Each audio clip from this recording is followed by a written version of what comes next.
A'udzubillahi minasyaitonirrajim. Bismillahirrahmanirrahim. Alhamdulillahirabbil alamin. Wassalatu wassalamu ala asyrafil anbiya'i wal mursalin wa ala alihi washabbihi ajmain. Dan kita muliakan petang ini bersama yang tidak asing selama 2 hari, Kapten Hafiz Firdaus Abdullah. Yang ini adalah sesi kita yang terakhir. Dan juga pada tuan rumah Awas yang telah sudi untuk memberikan kelapangan untuk kita menggunakan rumahnya untuk sesi yang akhir, insyaAllah.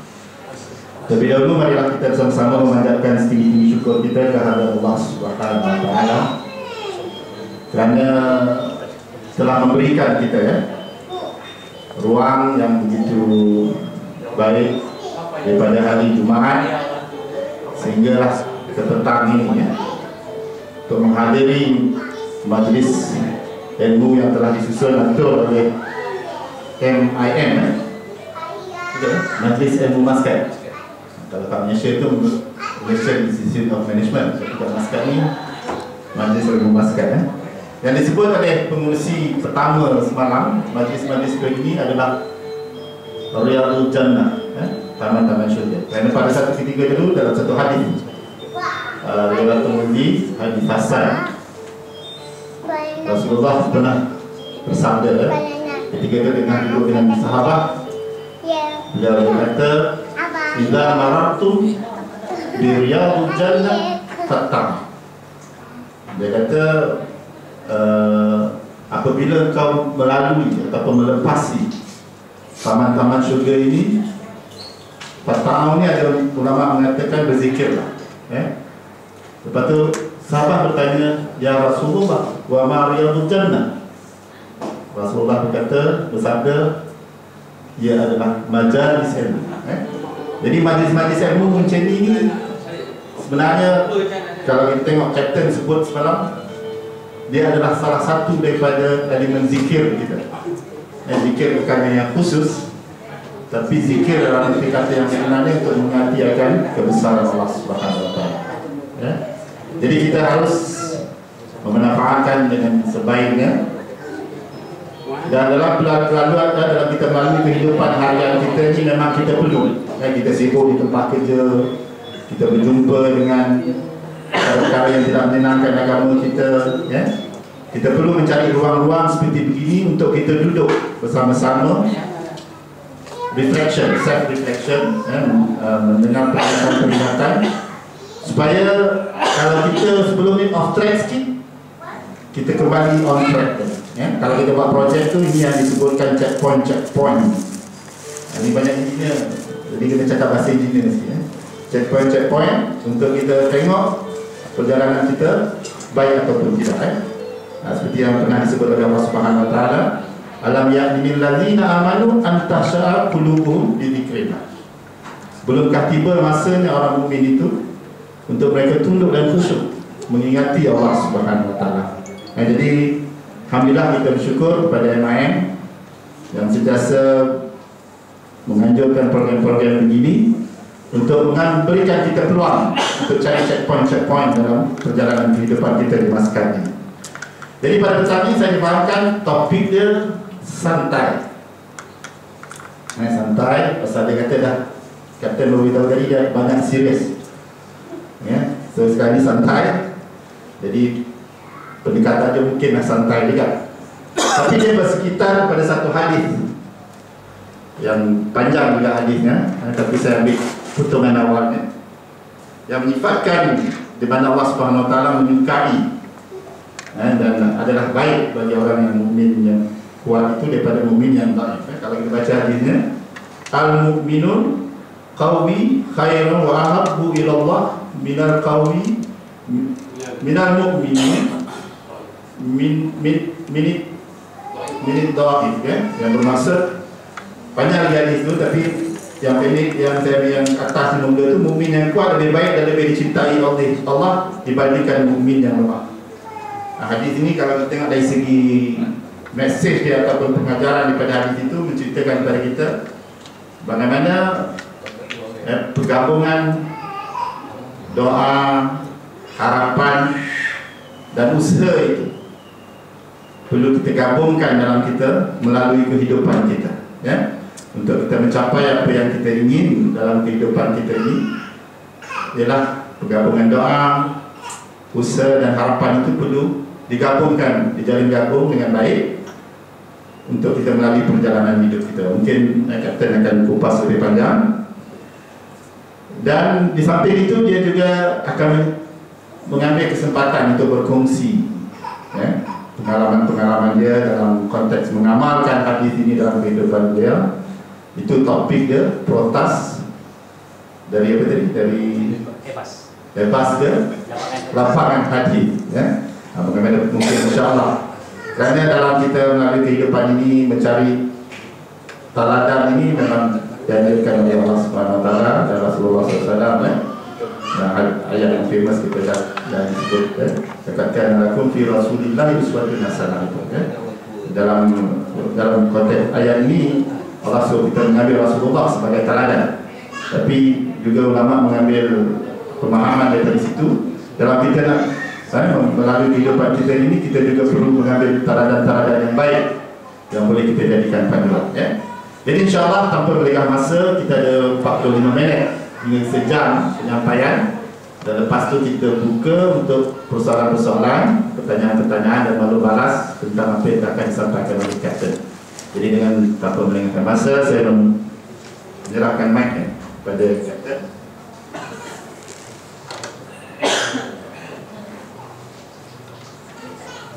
Bismillahirrahmanirrahim. Assalamualaikum warahmatullahi wabarakatuh.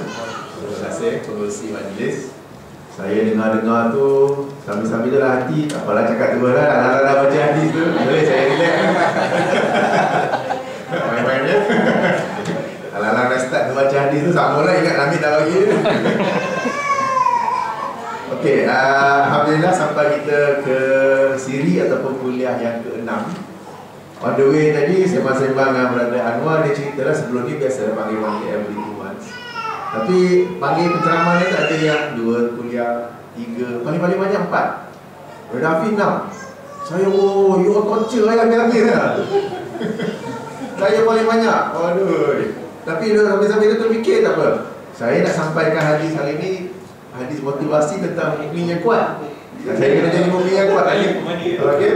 Okey, jadi yang sesi kita yang ini ni, yang terakhir ni, apa ni, saya plan untuk menjadikannya sebagai satu sesi motivasi, satu dorongan untuk kita menjadi seorang mukmin yang kuat, yang dicintai oleh Allah. Okay, saya sendiri ada beberapa hadis-hadis Nabi SAW yang saya panggil hadis favorite. Hadis favorite sebab saya suka ianya memberi kesan kepada saya, memberi motivasi kepada saya. Tak payah nak cari buku-buku motivasi self-help yang ditulis oleh orang-orang bukan Islam. Kita ada ayat-ayat Al-Quran kita ada hadis-hadis kita.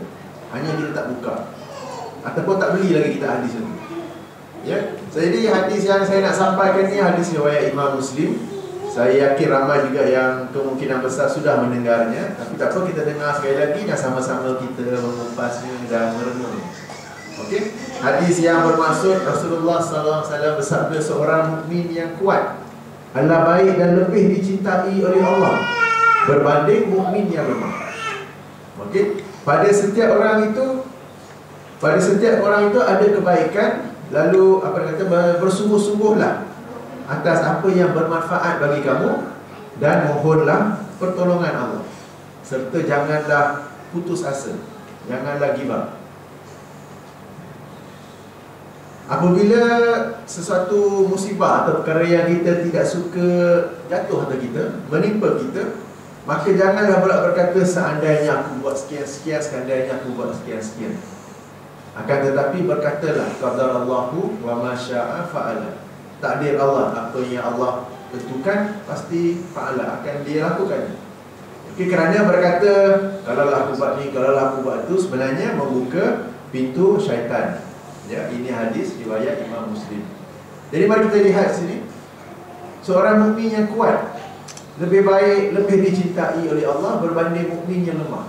Mukmin yang kuat ni, qawi ni, kalau kita rujuk ke penjelasan Imam Nawawi dalam syarah Sahih Muslim tu, dia terang sekali yang first kali mukmin yang kuat yang boleh pergi berjihad, memerangi musuh di jalan Allah.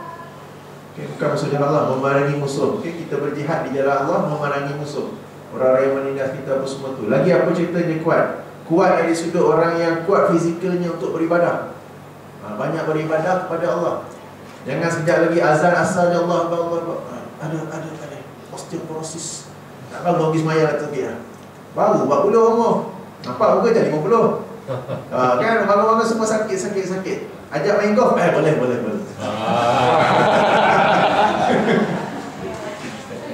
Yang lain itu semayang rumah je lah amin ni. Ya. Jadi kuat yang disebutkan itu, tapi bagi saya kuat itu tidaklah terhad kepada untuk bersiap sedia berjihad, kuat untuk beribadah, tapi kuat dalam konteks yang lebih luas, yang lebih umum lagi. Kuat yang kita kata kuat dari sudut ilmu, maknanya kita ada ilmu yang dengan itu dapat membawa manfaat kepada umat Islam. Kuat dari sudut fizikal, maknanya kita ni orang yang sihat, yang kita kata selalu bersenam, yang selalu naik, tak kisahlah bersenam macam mana, pergi jogging ke, kalau panas sangat jogging keluar, ada treadmill di rumah ke. Siapa ada treadmill di rumah? Siapa yang selalu bersenam di sini? Okey lah, katakan dalam seminggu tu 3 kali lah, sejam. Ini balik. Tak ada. Yang keluarga besar. Wajib tak? Kau hari-hari. Jadi ini satu perkara penting ni, yang sebab kalau kita ni dalam suasana sehat, kita akan jadi kuat. Kuat dalam maksudnya bukanlah kuat yang kita nak angkat besi buat berat semua tu, tapi kuat dalam rangka bila kita sehat kita dapat buat, sama ada kerja kita sebagai engineer ke, banker ke, doktor ke, pilot ke apa ke. Sebab saya dulu pernah berat saya paling tinggi time tu 98 kilo. Sekarang ni 83 kilo, 83, 84. Bila 98 tu memang macam gemuk, mengisi apa semua tu. Buat apa sikit je letih, Basuh kereta setengah jalan dah letih. Tu tengok basuh kereta ni lagi setengah sampai nak buat kan.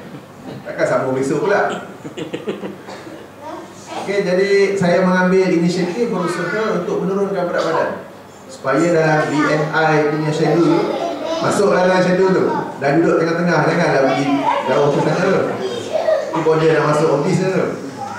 Ya, bila dah jaga pemakanan, bersenam apa semua tu, alhamdulillah ikut ni buat 1.5 year jugalah. Daripada 98 tu pada 83 sekarang ni. Dah masuk situ, alhamdulillah saya rasa badan yang ringan ni. Jadi kita kata ringan tu lah, nak buat itu ke nak buat ni, sekarang boleh basuh kita habis lah. Kalau dulu setengah kan, sekarang ni boleh basuh, lepas tu boleh lap, boleh kering apa semua tu. Ada kadang tu sampai 2 kita sekali keluar tu dalam satu petang, lepas asar sampai sebelum maghrib. Itu bagi saya pencapaian lah tu. Bagi orang lain apa je kita ni. Ya? Jadi bila kita orang yang selalu bersenam, fizikal okey apa semua tu, kita jadi orang yang kuat juga. Dan kuat ni bukan saja kita dalam konteks yang tu, tapi dalam konteks yang lebih luas lah sebagai seorang mukmin. Kita mukmin ni patutnya yang sehat-sehat, yang bagus-bagus. Saya sendiri pada pandangan saya, minta maaf saya lihat kebanyakan ataupun banyak juga ustaz-ustaz kita perlu boroi. Tak ustaz boroi. Saya boroi.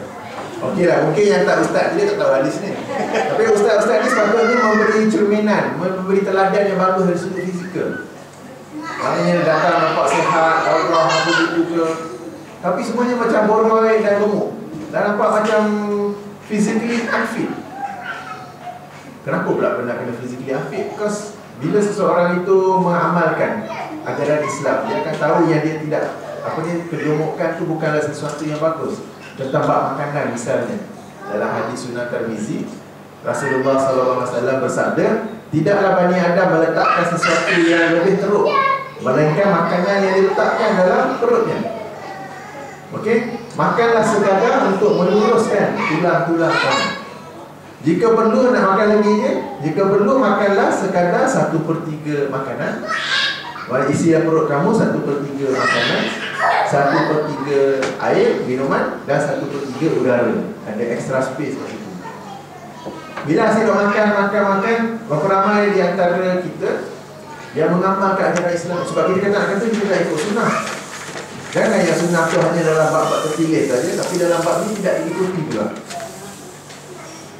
Okey. Perut ni pula bila saya mengkaji dia punya size approximately 500 ml. Tapi boleh extend, dia variable, roughly around 1.5 liter. 1500 itu macam size botol mineral lah. Tapi yang normal size tu 500. Ada doktor tu boleh confirmkan ke? Bekas doktor ke? Yang ni average lah, ada setengah orang lagi kecil, setengah orang tu lagi besar. So tapi tak apa, paling-paling pun ni botol air mineral tu 1.5 liter tu cuba bahagikan 3. Okay, 1/3 tu untuk makanan, 1/3 tu untuk minuman, dan 1/3 lagi ada ekstra ruang untuk udara. Dan kita lihat banyak mana yang kita makan sebenarnya. Adakah di situ ke, ataupun 2/3 makanan, 2/3 tu air tu yang udara tu dah keluar tu, tak ada duit dalam tu.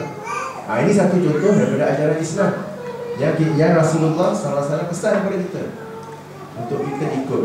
Tidak mengapa jika sekali-sekala diulangi sekali-sekala makan sampai kenyang. Sebab ada hadis dalam Sahih Bukhari juga bahawa pernah sekali tu, hadis ni panjang saya tak ingat sangat, jadi lebih kurang yang makanan tu sedikit, maka Rasulullah dengan mukjizat apa makanan tu jadi banyak. Lalu para sahabat pun makan sehingga kenyang, gitu cerita. Jadi ketika masyarakat hadis itu diterangkan sekali-sekala, tak mengapa jika makan sehingga kenyang melebihi 1/3 perut. Tapi yang optimum tu makan tu sekadar untuk meluruskan tulang belakang kamu. Maksudnya makan sekadar yang cukup. Nak lebih lagi 1/3, 1/3, 1/3. Sekali-sekala tu saya emphasis, sebab kadang-kadang kita sekali-sekala, tapi sekali-sekala tu every week. Sekali-sekala tu mungkinlah kita kata once a month lah kot. Saya sekali-sekala je makan kambing. Juga. Berapa kali gerak saya sekala tu? 3 kali seminggu. Amuan. Okay. Kenapa makan kambing? Sehat tu sunnah Nabi tu. Dah Nabi makan kambing berapa kali sebulan tu. Kan yang selalunya tu makanan tak cukup pun. Balik rumah tanya isteri ada makanan ke tak ada? Tak ada ya Rasulullah. Okay, tak apa, hari ni aku berpuasa. Okay, makanan ada tak ada? Okay, jom kita pergi kedai dekat tu. Okay. Jadi ini kan contoh seorang Islam yang bila kita ni sebagai seorang Muslim, kita mengamalkan seluruh ajaran Islam. Ya, sebagaimana surah Al-Baqarah ayat 28. Masalah Islam dengan seluruhnya. Jadi semua aspek kita ambil. Bukan kita hanya sekadar rajin dalam bab beribadah. Kita bukan sekadar dalam bab tauhid, betul-betul mentauhidkan Allah tanpa sebarang pencemaran. Bukan kita sekadar tahu perbezaan-perbezaan dalam mazhab. Semua ni bagus-bagus. Tapi ada aspek-aspek lain yang kita juga kena tekankan.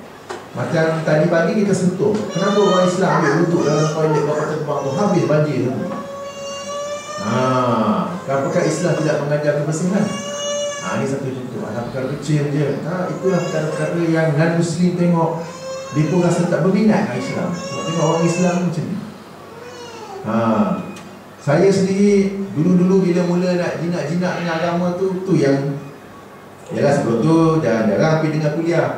Kan bila time zaman tu ke-8, zaman nampak cahaya sikit lagi, sikit tengok kuliah. So first thing that catch my mind was, my attention, apa asal semuanya gemuk-gemuk ni? Apa asal semuanya boroi-boroi ni? Okay kan? Itu pandangan saya. Jadi di sini nak tekankan bagaimana Islam mementingkan Muslim yang kuat. Kuat ni juga maksudnya kuat fizikal, fizikalnya sehat. Kuat apa lagi yang kita boleh kata? Kuat dari sudut jati diri, keyakinan diri. Jangan seorang yang lemah. Kadang-kadang mungkin dari sudut akademik apa pencapaian tinggi, tapi keyakinan diri itu lemah, tak kuat, tak berani nak keluar untuk buat apa-apa yang lain masih jadi takut itu saja. Apa lagi contoh lain yang kita boleh kata tentang mungkin yang kuat ini? Kuat dari sudut fizikal, kuat dari sudut kesihatan, kuat dari sudut keyakinan diri, beribadat. Okay, kuat dari sudut beribadat. Kuat dari sudut beribadat, satu ibadat yang perlu kita pay attention ialah puasa sunat. Ramai tak di kalangan sini yang puasa sunat? Paling-paling pun 2 kali seminggu, Isnin Khamis. Mungkin dia berjumpa setelah sehari ke puasa Nabi Daud, ataupun tak pun dalam sebulan tu 3 hari ke, ataupun kita tunggu yang wajib saja sekadar Ramadan. Sebab kadang-kadang kita ni doa kepada Allah macam-macam, tapi kita beribadah kepada Allah secukup yang wajib je. Okay, memang beribadah kepada Allah, sembahyang subuh, sembahyang zuhur, tapi yang ba'diyah, qabliyah macam mana tu? Kita minta macam-macam. Allah pun okay, Maha suci Allah samaan, mungkin minta macam-macam, tapi bagi aku minimum saja. Apa katakan Allah pun bagi kita minimum dia. Hari-hari makan nasi ikan bilis dengan kicap, cukuplah tu, tak payah bagi rezeki banyak-banyak sama. Apakah ada sekadar rumah tu satu bilik saja dengan satu lampu, satu kipas angin, minimum lah tu, cukup boleh hidup dekat tu. Tapi Allah SWT memberi kita sangat banyak. Lalu bagaimanakah ibadah kita kepada Allah SWT? Adakah sekadar cukup-cukup saja? Solat zuhur katakan, adakah cukup-cukup zuhur tu pun, ataupun kita utamakan awal waktu berjemaah sampai di situ, yang sebelumnya, selepas sunatnya. Puasa kita, yang tadi saya highlight puasa sunat. Sebab puasa ni kita tahu bila kita baca dari sudut medical benefit ni sangat banyak. Jadi walaupun ini satu ibadah kepada Allah dan secara priority, akan tetapi ada juga kita kata benefit dari sudut medical. Manfaatnya ni, amalan-amalan sunat ya. Saya yakin kita mendengar hadis juga dalam Sahih Al-Bukhari. Rasulullah SAW bersabda, barang sesiapa yang memusuhi waliku, maka aku declare perang, akan memerangi mereka itu. Tidaklah satu perkara yang lebih aku cintai melainkan ibadah-ibadah fardu hambaku kepadaku. Dan tidaklah seseorang itu melazimkan diri dia dengan amalan-amalan nawafil, tambahan sunat, melainkan dia memandang dengan pandanganku, dia mendengar dengan pendengaranku, tangannya bertindak dengan tindakanku, dan kakinya berjalan dengan jalanku. Sebegitu besarnya kata keutamaan bila kita memperbanyakkan diri dengan ibadat yang sunat. Jangan cukup sekadar yang wajib saja. Kita orang yang belajar sunnah, belajar sunnah kena lagi hebat. Jangan kadang-kadang kita duk kritik orang lain. Apa ni? Malah ni malah baca surah Yasin saja. Itu kita dah sentuh kan. Baca surah Yasin saja. I tak baca. Yasin tak baca, tapi Kafi pun tak baca juga. Surah pun tak baca juga. Pandai orang pandai. Tapi apa pun tak buat. Okey, orang lain zikir sambil menari-nari apa semua tu kan. Majlis selawat, konsert selawat apa semua tu kita condemn, kata salah apa semua tu. Tapi kita buat zikir tu macam-mana, zero juga. So mereka tu berzikir tapi dengan cara yang salah, berlagu apa semua tu. Tapi mereka berzikir kat yang kita ni, dia kata salah-salah zikir tu banyak mana. Astagfirullah, astagfirullah 3 kali lepas salat ada juga tu. Itu je. Jangan orang yang buat benda salah tu kita dah suruh kritik dia, tapi kita sendiri tak terfikir banyak mana yang kita buat. Jadi muslim yang kuat ni ialah mukmin yang kuat juga dalam bab beribadah kepada Allah Subhanahu Wa Taala, dalam perkara-perkara yang wajib dan juga dalam amalan-amalan yang sunat. Apa lagi benda yang kita patut kuat? Kuat mental. Kuat mental macam mana tu? Strategic thinking. Jangan mudah lupa. Jangan mudah lupa. Okey.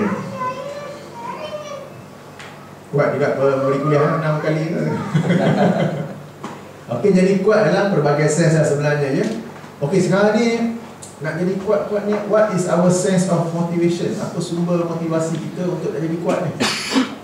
Okey, hadis tu sambung, dicintai oleh Allah. Apakah lagi anugerah, apakah lagi balasan yang lebih baik melainkan kita ni menjadi hamba Allah yang dicintai olehnya.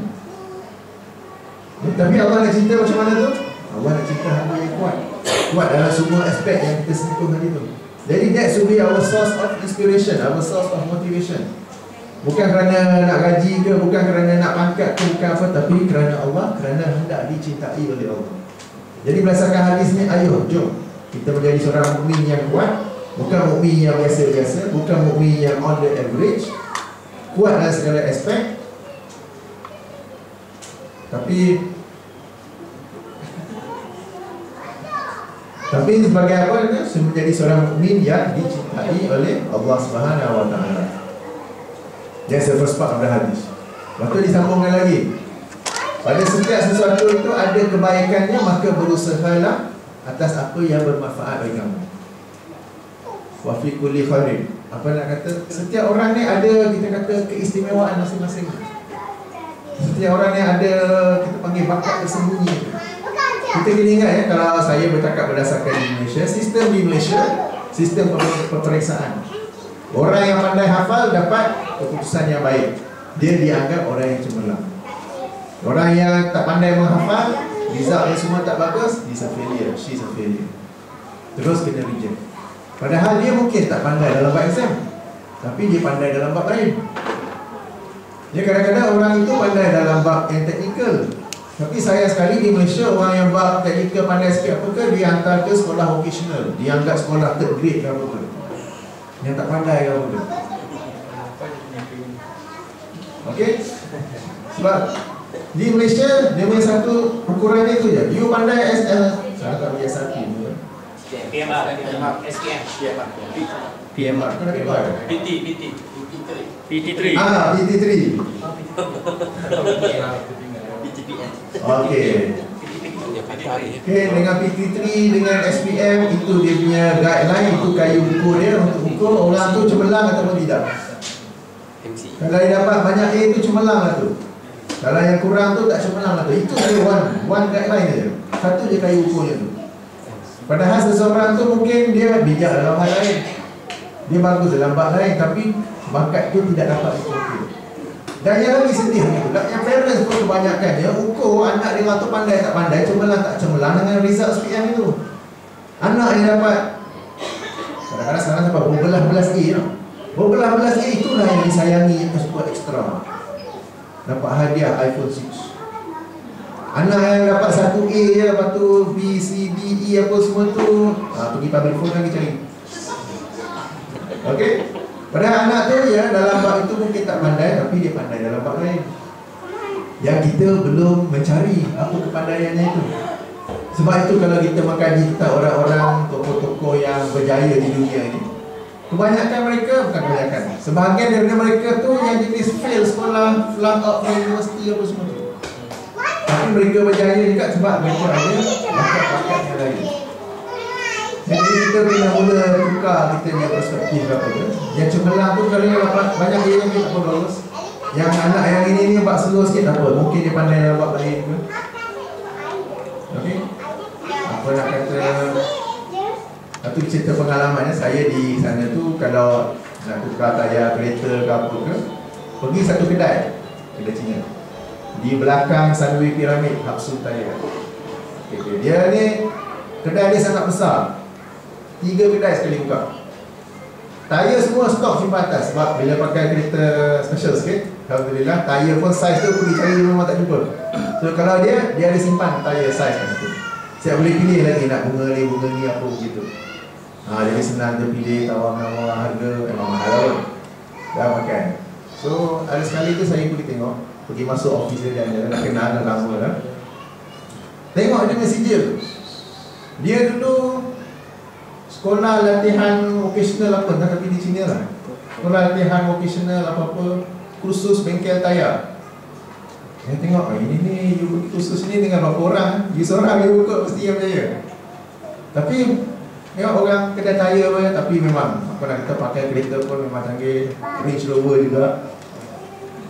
Okay, yang pada kita, alah kerja tayar je, apa glamournya tu, apa kerja yang cemerlangnya tu. Tapi kalau tengok dia sangat cemerlang, sebab yang pergi kedai dia tu, yang Ferrari-nya, yang Lamborghini-nya, yang Bentley-nya, apa semua tu. Sebab he has the size for them. Yang 20 inch tapi 30 series. Punya lebar 285, 295, 305. Kita dah heran tayar punya lebar-lebar macam tu. Tapi dia simpan stok kat atas. Dia ada duit nak beli, nak simpan stok kat atas. Okay. Ini kalau yang bilang tayar tu kan, anda tahu lah memang susah nak cari kedai macam tu. Yang ready stock available. Kedai lain kalau kita pergi, kena call sana, call sini, call sana, siapa ada stok. Okay, besok petang baru sampai. Okay.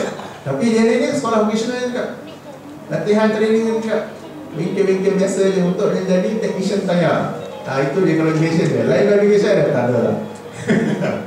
Okay, kira-kira ni sekolah tak dapat agak-agaknya tu. Contoh lain, ada kawan saya juga, Dia kontraktor yang banyak buat renovation rumah. Tapi kontraktor besar-besaran, crane sampai 10. Pekerja total sampai 30 something.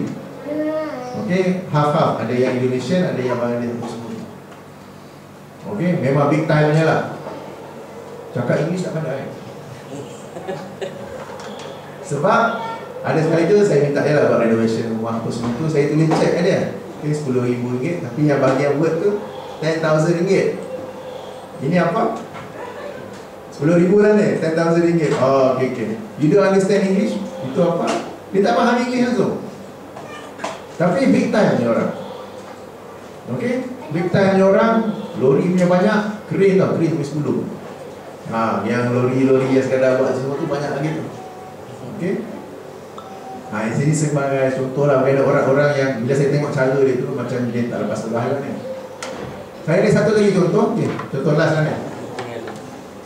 Kereta saya pernah kena accident, jadi saya hantar satu kedai yang kedai ketuk tu lah. Saya kalau accident saya hantar sendiri, saya tak claim insurans.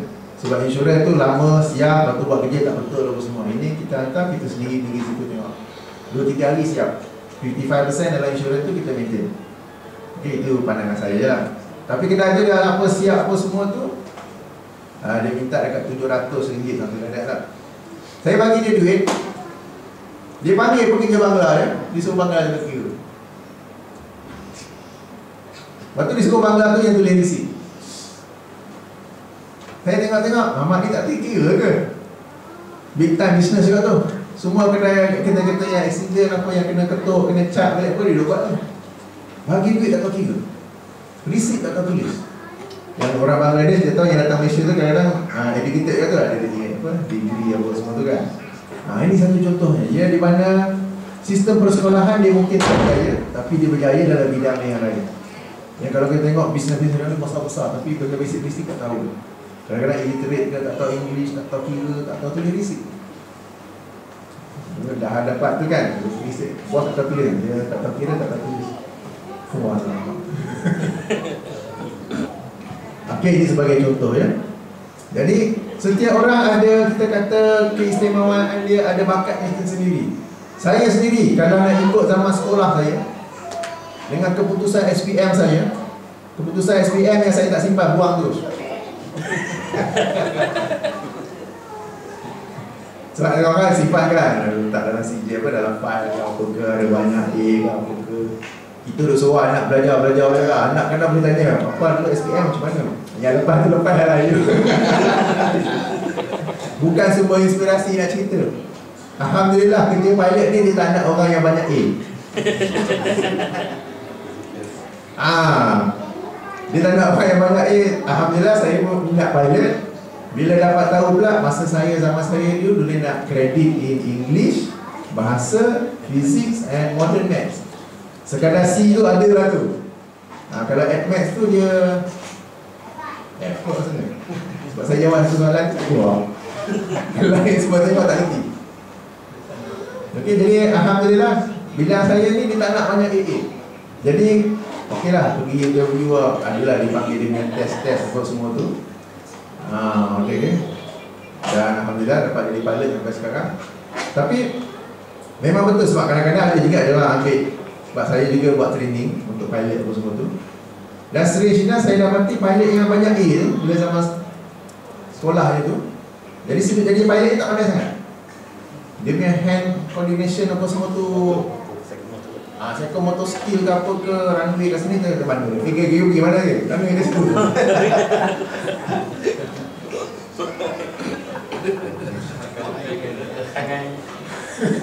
Tak main game tadi. Bukan ada angin tu lah, apa dia tak boleh nak game runway tu tak boleh. Dia ada kadang berkembang, you kena turun tu, bukan dia ni. Jadi benda-benda yang gitu tu. So ini sekadar contoh yang boleh beri lah. Masing-masing ada manfaatnya. Saya sendiri kalau bagi contoh yang lain, saya BM dulu. Saya ingat apa makanya yang just before tu C6. Okey, bahasa Melayu C6. Sekarang ni saya pula menulis buku. Macam mana tu? In BM. Saya pun tak tahu macam mana. Tapi zaman sekolah dulu saya minat penulisan cerpen. Saya tulis cerpen, pertandingan antara kelas. Ada tulis cerpen masuk dalam Dewan Masyarakat, Dewan Siswa.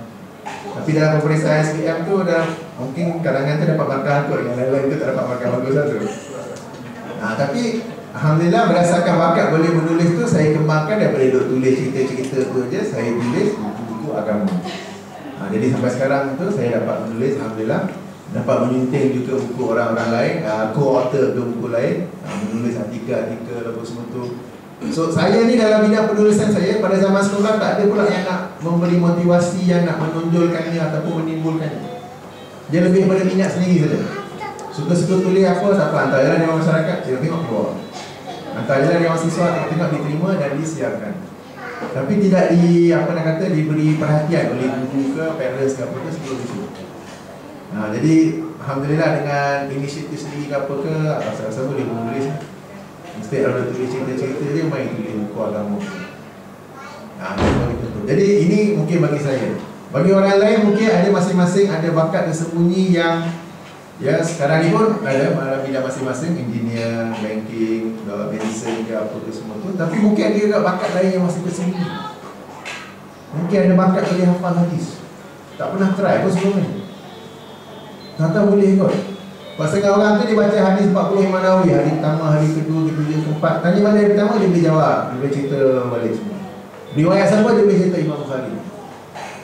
Setengah tu dalam bidang jurusan agama, tanya hadis pertama daripada Matan Arba'in Imam Nawawi.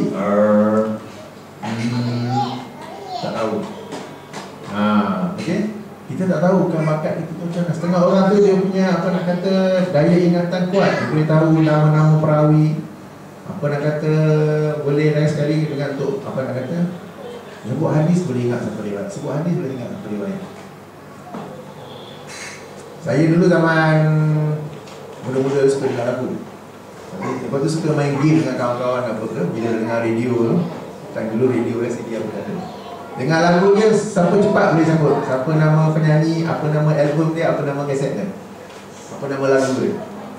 Time-time dulu kan Bee Gees lah, Boney M. Tak kenal. Okay, jadi ada masing-masing ada bakat tersendiri. Berusahalah, kemudian mintalah pertolongan daripada Allah Subhanahu Wa Taala. Okay. Kita sebagai seorang yang beriman, kita berusaha apa yang bermanfaat bagi kita dan mintalah tolong, mintalah doa daripada Allah Subhanahu Wa Taala. Dan yang akhirnya tu jangan berputus asa. Mana let's say you are trying satu bidang yang A ni, try tak boleh. Try lagi tak boleh, tak apa. Jangan putus asa, try pula bidang B. Okey, macam hari tu kita sentuh dalam fi harta. Mungkin dalam rangka mencari kerjaya sesuai apa di Malaysia tak bagus, ataupun di sana tidak meraihkan kepakaran masing-masing. Sebab di Malaysia saya tahu kan kita ni brilliant, bijak-bijak. Tapi masuk nak kerja situ, yang senior tu blur semacam je. Tapi sebab dia senior, semua dengar cakap dia. We are telling no, this method is better, this way is better. Who are you? You just join the company for 1 year. Okay? I'm here for the last 10 years. Okay. Follow my style. Gitu. Okay, kadang-kadang based on seniority, bukan based on knowledge, bukan based on personal capability. Okay? Jadi berusahalah, minta pertolongan Allah, jangan putus asa. Kalau satu ni tak berjaya, try cara lain. Kalau kita nak, macam saya tu di buku apa kan tak berjaya ke apa, jangan putus asa. Rehat kejap, give the topic rest. Next month try balik menulis. Okay, selalu berdoa kepada Allah, boleh dipermudahkan untuk menulis, diberi ilham yang menarik untuk menulis. Ya, dan alhamdulillah Allah membantu. Kemudian apabila kita ditimpa oleh sesuatu yang tak baik, tak bagus ke apa tu, ataupun janganlah kita berkata kalau aku buat sekian-sekian ni lagi bagus. Macam saya kan, kononnya mencuburi bidang agama, tapi dulu sekolah agama. Technically sekolah agama lah juga, St. George Institution, Bukit Nana, sekolah agama tu. Bukan sekadar sekolah agama, Saint tu wali tu, John tu wali tu, saya sekolah wali-wali tu. Wali John. Wali John. Dekat sekolah tu bukan sekadar church, cathedral. St. John's Cathedral. Headmaster tu brother, dengan lubah dia apa semua tu kan. Jangan main. Tapi Tak payah saya sekarang ni, kalau aku duduk sekolah agama kan lagi bagus, lagi pandai bahasa Arab. Kalau dah aku duduk sekolah agama, tak payahlah sekarang umur 40 baru nak tahu sikit agama. Blur saja dari dulu tu. No. Tak payah ada past tense. Move forward. Okey, tak payahlah kalau lah dulu aku begini, kalau lah dulu aku begitu. Ya, ini kita merujuk pada yang past tense. Kalau yang sedang berlaku sekarang ni, kalau saya beli buku ni, kan saya nak beli buku ni. Itu tak apa, kita senang beli. Tapi apa yang sudah berlaku tu, aku beli Volvo on duit je. Kalau aku beli yang Mercedes kan lagi bagus. Ada tapi yang itu. Apa beli kereta ni patut beli kereta Jepun je. Beli kereta Camry dah cukup. Besar saja. Okay. Kita orang Islam yang cemerlang, yang kuat apa ni, look forward. Kalau nak belajar daripada pengalaman tak apa, itu dibolehkan. Okay, ni Volvo ni mahal, servis mahal, kali jangan beli. Kawan tanya cerita, not recommended. Beli Honda cukup, beli Kia cukup, Hyundai cukup. Tak payah beli kereta Western ni. Kita belajar pengalaman tak apa. Tapi yang dikatakan dalam hadis ni, janganlah kita dua fikir, oh dulu aku ni patut dia buat begini lah, patut dia buat begitu lah. So kita asyik dia fikir yang belakang saja. Okay? Fikir ke depan. Tapi kalau nak belajar dari pengalaman, yang itu boleh, tak mengapa. Apa yang sudah berlaku tu, kalau tak sesuai kita apa yang Rasulullah ajar, kita sebutlah qadarallahu wa ma syaa fa'ala. Apa yang Allah takdirkan, Allah dah takdirkan saya sekolah St. John lah. Okay? Orang yang tersuka bagi sekolah tu, St. John lah. Ya, tak payah nak berumur fikir lagi sebab sekolah ni lah saya tak pandai apa gitu. Saya dulu universiti ni lah, saya dulu kerja ni, apa salah saya kerja ni, macam-macam lah kita duk asyik menyesal saja. Tapi yang kalau kita sebut qadarallahu wa ma syaa fa'ala. Dan kita sebagai orang yang beriman, orang yang beriman pada takdir Allah, dia tahu semua takdir Allah ada kebaikan di sebaliknya. Kadang-kadang Allah mentakdirkan sesuatu yang pada zahirnya nampak tak baik, apa dia? Untuk bagi kita pengalaman sebenarnya. Kita pun tengah belajar walaupun rasa semuanya tak bagus juga, tapi dapat belajar dari pengalaman yang dengan itu menjadi satu sumber untuk kita perbaiki langkah-langkah yang seterusnya. Pada awalnya mungkin tak bagus, mungkin banyak kesilapan kita, salah tempat, salah sekolah, salah kereta, salah rumah. Jangan salah isteri dah. Ya. Okay, tapi tak apa. Apa yang Allah takdirkan tu mesti ada kebaikan di sebaliknya. Belajar dari pengalaman and improve. Look forward. Kerana bila kita duduk fikir belakang tu, ia membuka pintu syaitan mula masuk dan menyebabkan kita mula meragi, menolak takdir, mempersoalkan takdir. Kalau Allah mentakdirkan aku sekian. Ya, jadi itulah yang dapat saya sampaikan daripada hadis ni. Semoga kita menjadi seorang mukmin yang kuat, yang dicintai oleh Allah. Kuat dalam semua aspek. Bukan kuat fizikal saja, bukan kuat apa nak kata dalam aspek tertentu saja, tapi kuat dalam semua aspek saja. Kita punya sumber motivasi, tujuan kita supaya kita jadi hamba yang dicintai oleh Allah. Masing-masing orang ada bakat-bakat dia yang tersendiri. Sebab setengah orang dia tengok saya menulis, dia pun nak menulis. Tak semestinya. You can help Islam in other ways. Tak semestinya by doing writing. Maybe you can help Islam by joining NGO ke. Setengah orang sangat busy ke apa ke, tapi dia boleh help dengan cara memperbanyakkan sedekah ke. Ya, ada macam-macam cara sebenarnya. Jangan lupa berdoa kepada Allah. Dan bila belum mencapai apa kita panggil kejayaan yang dikehendaki, janganlah berputus asa. Teruskan berusaha ataupun change plan A, plan B, plan C. Bila apa yang sudah berlaku tu sudah lepaslah, sebutnya qadarallahu wa ma syaa fa'ala. Kadang-kadang hal biasa je, kita tengah drive, ada dua simpang, ke sini ke kanan. Kita ikut kiri, dia tengok ada accident depan tu, traffic jam punya lama. Oh god damn lah, dia apa semua faham, sembuh semua. I should have taken the other junction, I should have gone the other road. Tapi dah lepas lah. Qadarallahu wa ma syaa fa'ala. Tunggu lah, kita tak buat macam lagi kan. Okey, kalau korang ada appointment apa, korang kita tu saya start traffic jam. Okey? Belum. Benda ni biasa berlaku dalam kehidupan harian. Ya, dan itulah yang dapat saya sampaikan sedikit sebagai hadis motivasi kita pada petang ini. Kalau ada apa pandangan ke tambahan apa boleh. Jazakallahu khairan ucapkan kepada Captain. Salam. Captain kata tak ada limit until done. So jadi it is open to anybody to ask question. Kalau tak ada yang verbal, kita start dengan soalan SMS. Pengalaman Captain, susah tak buat dakwah? Soalan yang berikan, pengalaman saya susah atau tidak buat dakwah. Sangat susah. Sangat susah sebab banyak halangan. Dan halangannya dengan terkejut. Halangannya daripada orang-orang agama itu sendiri. Bukan agama lain, tetapi orang Islam itu sendiri.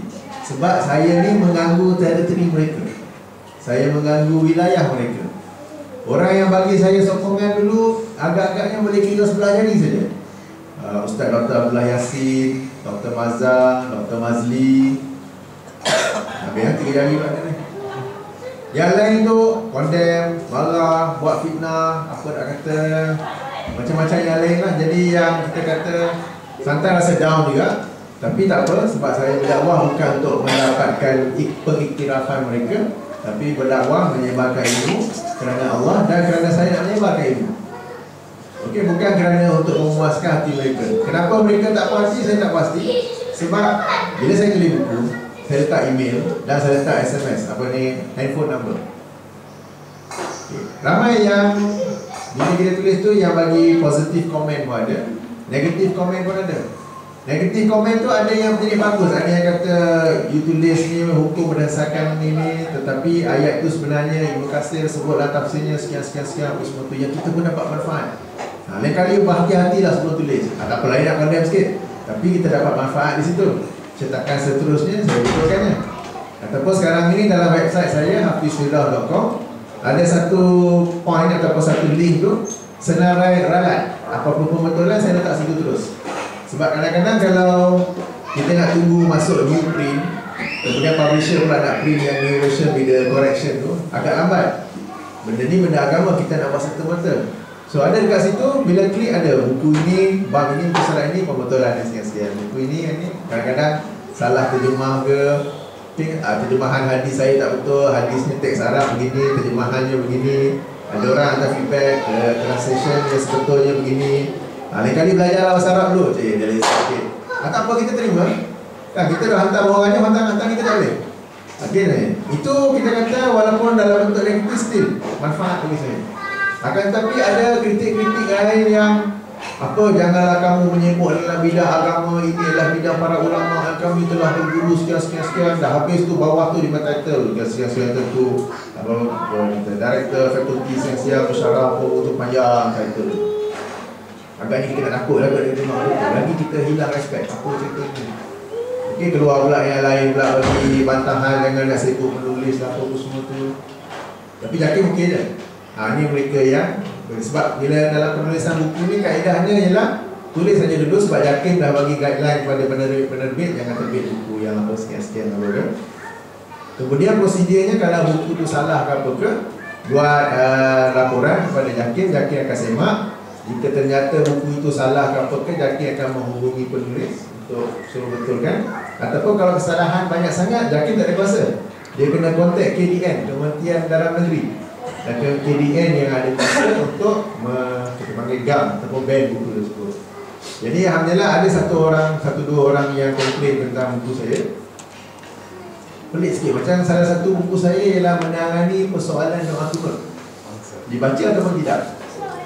So ada seorang pembaca yang tidak puas hati dan dia tulis surat pada Jakim, CC pada saya. Okey, dia punya hujah dalam tu, kami di Malaysia mengikuti Barisan Nasional dan Barisan Nasional membaca doa kunut. Ini adalah orang yang menentang pemerintah dengan berkata yang pandangan yang betul tidak payah baca doa kunut. Buku-buku sebenarnya orang sebenarnya tidak patut dia ada sekian-sekian apa semua. And I was reading. Tapi alhamdulillah Jakim did check my book dan doa kunut tu dia kata okey, pass. Surat tu yang dia reject.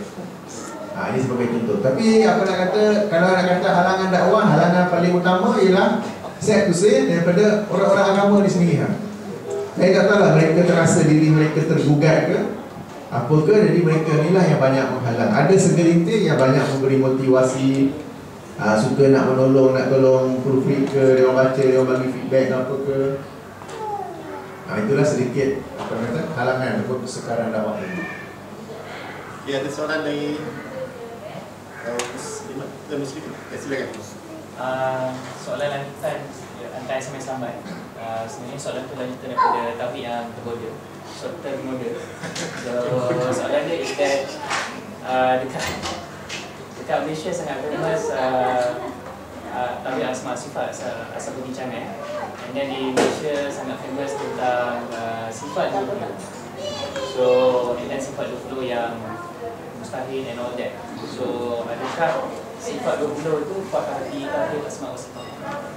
Okey, jadi soalannya melalui SMS tentang topik kita semalam, kita bincangkan tauhid, salah satunya tauhid asma wa sifat. Maka apakah yang biasa diajari di Malaysia, iaitu sifat 20, termasuk dalam pengajian tauhid asma wa sifat? Ya, sejauh kajian saya, sifat 20 itu lebih kepada kita kata pengajian yang bersifat Mu'tazilah. Banyak teori-teori, banyak logik-logik, ada tak ada, wujud tak wujud, apa semua tu.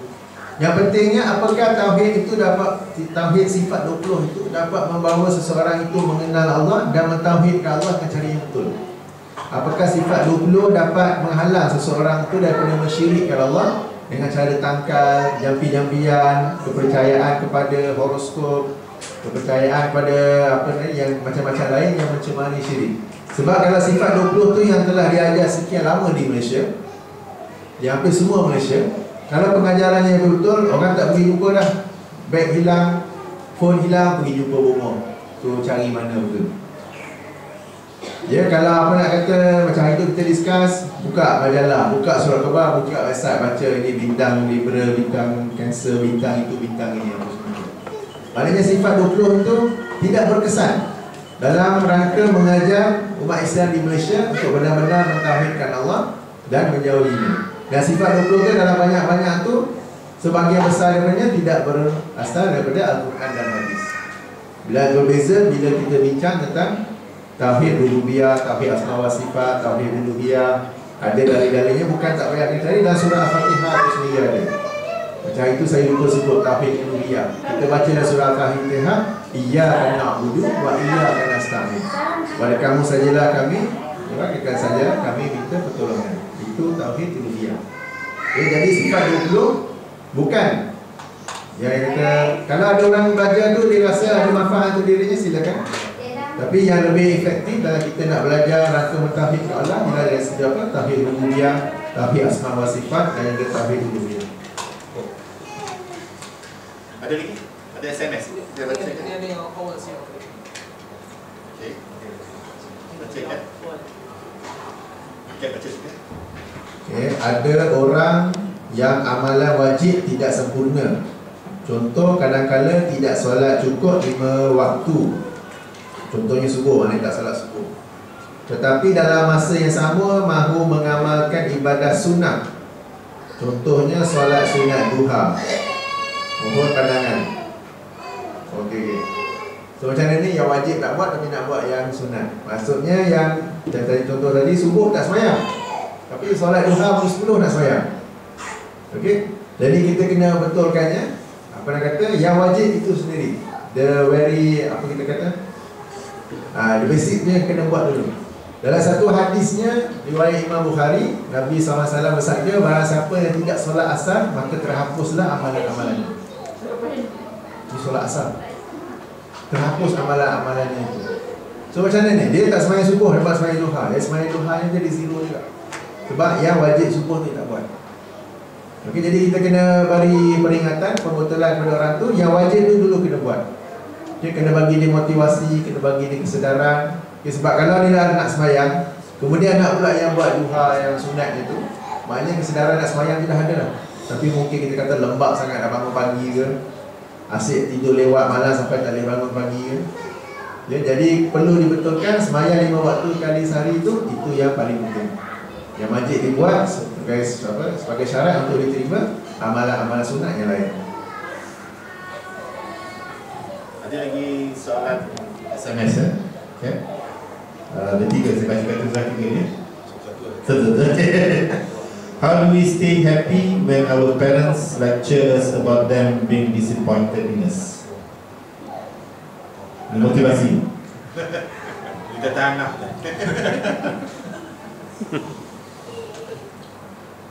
Macam mana how to stay happy when our parents keep on lecturing on us? Yeah. But being disappointed with us. Being disappointed with us. Lecture, that's being disappointed with us.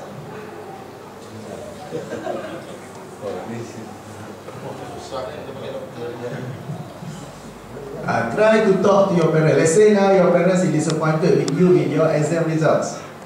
Not good. And your parents is like what I say, who sees that being successful in the world is only by having so and so many A's.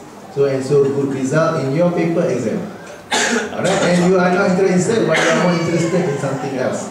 Try to talk to them with full, how would I say, full of respect. Because we are not supposed to rebel against our parents.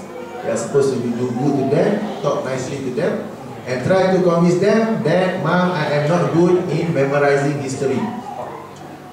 But I am more interested in sports. And I want to focus on sport, I want to be a good sportsman or sportswoman, something like that. Later on, I want to be a coach, for example, where I can train others to be good athletics or something like that. Okay, try to talk to them, rather than just keep inside yourself, or rather than arguing with them, but try to talk to them. Most parents, even my parents, they were utterly disappointed with my result. So my result was very bad. To the extent that when I got my result, okay, I got no future. Okay, because my parents also was, at that time was during the 80s. Okay, examination results was number 1. Must be good. And then my sister got straight A's. Me, where's the A lah? Missing. Okay, so I was also disappointed. My parents was also disappointed. But I proved to them I was able to do something good in other things. Okay, but sad to say, when my first book was printed, my mom has passed away, so she didn't manage to see. And by that time also, my dad was quite old.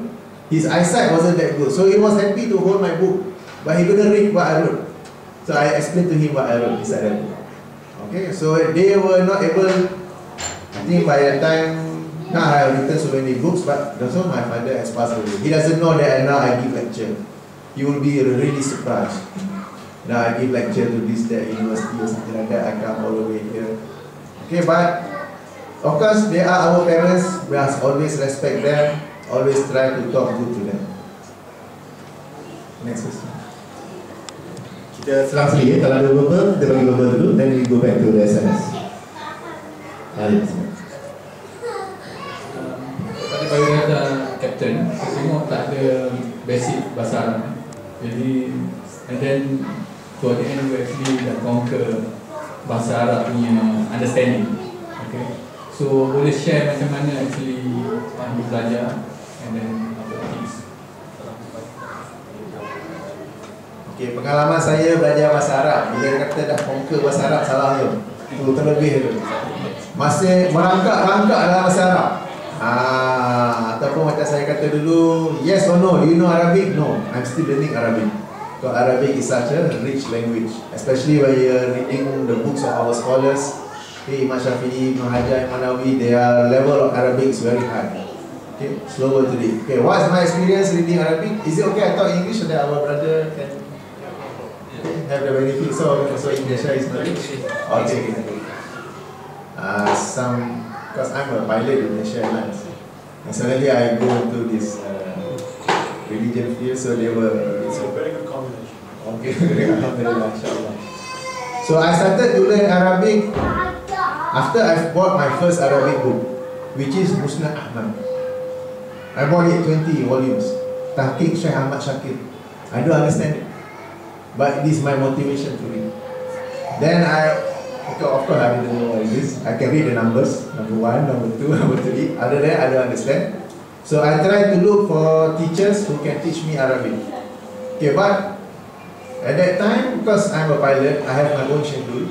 Most of the teachers, the ustaz, they cannot accommodate because they say they have Arabic class every Monday and Wednesday. But I could be flying on Wednesday, free on Wednesday. Sorry, I could be flying on Monday, free on Wednesday, I go Wednesday, I miss the last lesson, I don't know what he's talking about.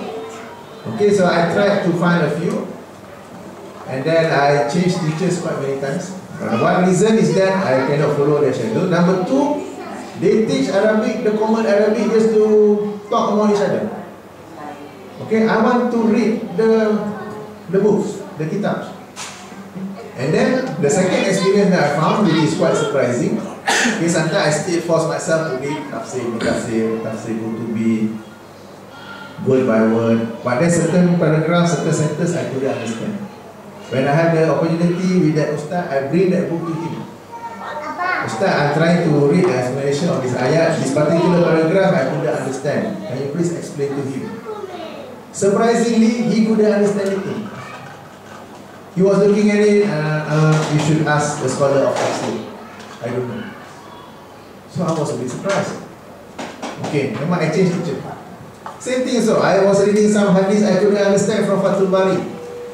I bring it to that Ustaz. I was reading this, I couldn't understand what he's talking about. He doesn't understand it too, because they only know Arabic. But if I bring Arabic newspaper from Dubai back to KL, he can read it. But he cannot read the kitab. So I was disappointed. No, I'm learning Arabic because I want to read all these books. Okay, so what I do is that I have to find a better teacher. So what happened was that I managed to find an Ustaz who is from Egypt. He was teaching Arabic in Darul Quran Kuala Kubu Baru. Okay, so he teaches Arabic in the morning. After Zohor, the rest of the day he's free. So now I got an Ustaz who can follow my schedule. Okay. So now I tell him, I want to come Tuesday, are you free for me? I want to come on Friday, are you free for me? And he can understand the kitab Turab. So I learned from him for about 1.5 years. But I'm still a very slow learner. Okay, after that I've learned some basic all those things. But I still continue while reading, have to open the dictionary quite a lot. My vocabulary is not that good. When the Arabic text has no... Tashkil. Okay. I don't know how to pronounce it. Okay. I'm not shameful to admit I don't know how to pronounce it. I will say all Fatah, all Matasum. Okay, but I can understand it. Okay. Not only to that extent, I was able to, Alhamdulillah, by the will of Allah, when I read some other books, when they translate it, I know it is wrong. Okay. Then I confirm with others who are more expert in Arabic, and they say yes, it is wrong. Okay, some other books when they translated it is not correct, I was able to detect it. Okay, some of the books that I what we call probably I rebut it, and there were some of the Arabic text which is not correct. Okay, so I'm still learning Arabic. No shortcut to learn Arabic, especially when we are in Malaysia every day. We don't talk Arabic, we talk English, Malaysian English, and we combine all our language except Arabic. So if you want to learn Arabic, you are in Muscat now, it's a good opportunity to learn. Okay, but learn not only to converse, but learn so that you are able to read. At least by minimum, at least Tafsir Ibn Katsir, Fathul Bari, Syarah Sahih Muslim, Nawawi, so that you can understand this better. Ada soalan SMS dari ini Tafsir. Captain, your children like which hadith? Your children like which hadith? Can we sing the hadith? These two questions are combined. And is it like when we have a baby and we, gadoi, what we call it, gadoi our child with zikir? When we have a baby, we train them, and while we're doing that, we say zikir, yeah? So is it bid'ah? So basically there's two questions combined. So first question, among my children, which is their favorite hadith? Yeah. I need to go back and ask them first. Okay, but what I do was, but now they are already almost finishing school. But what I did was, before this, I have at least once a week where we sit together and I read them a hadith. Okay, it could be a verse of the Quran or a hadith. Then we discuss and then we try to practice it. What I call like a small tazkirah among my family members. We pray Maghrib together. After that, just one hadith, 5 minutes. Teenagers, don't give their lecture about religion half an hour. They'll be yawning, or when we will finish that. Okay. Just about 5 to 10 minutes, just read one hadith like the hadith I just read earlier, but much more summarized, about 5 minutes, or maybe more 10 minutes. Okay, any question, then they will say in school, we got this, that, discuss, some family time together. Because I have very little time with my family, so what's important is quality time. Not so much time, but quality time.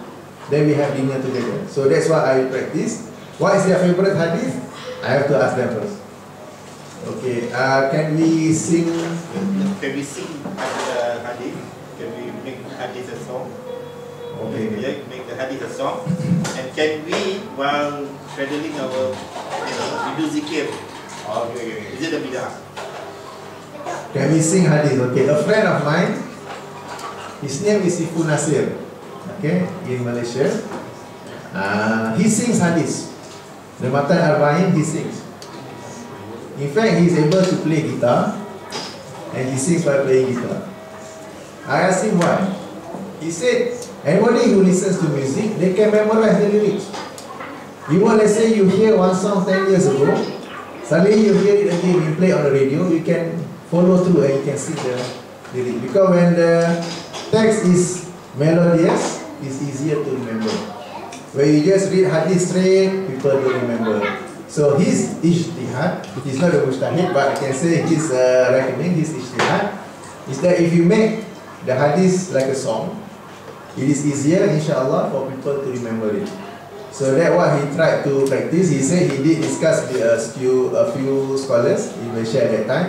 Some agree, some disagree, but he wanted to continue and try it. So at that time he was doing it, but I'm not sure whether he's doing it now. It is something creative. So my personal opinion, if he wants to do that, I'm more on the okay side. Okay, I'm more for the okay side. By myself, I don't sing hadith.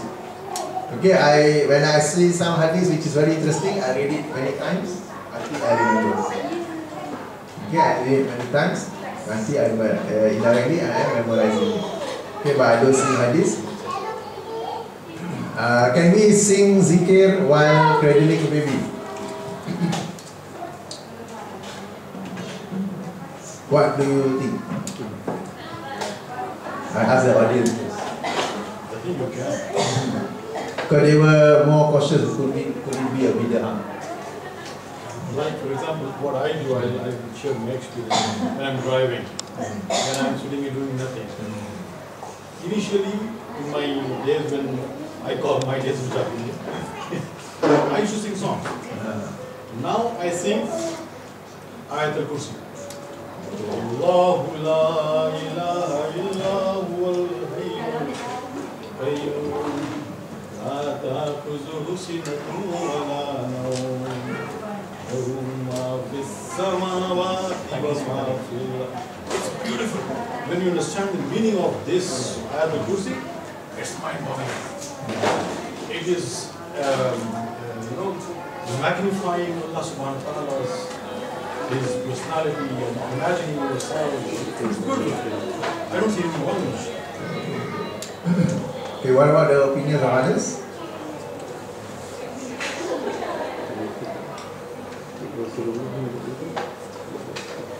Dia mungkin ada konflik dengan hadis yang Kapten baca 2 hari lepas. Jangan bermain dengan agama. Mungkin tak sudah ada konflik juga. Allah. Okay. I'm looking for one verse, one moment. Also, the another ayah of Surah Al-Hashr, in the last 3 ayahs. Wallahu allazi la ilaha illa hu alimul ghaibi wash-shahadati huwal rahmanur rahim.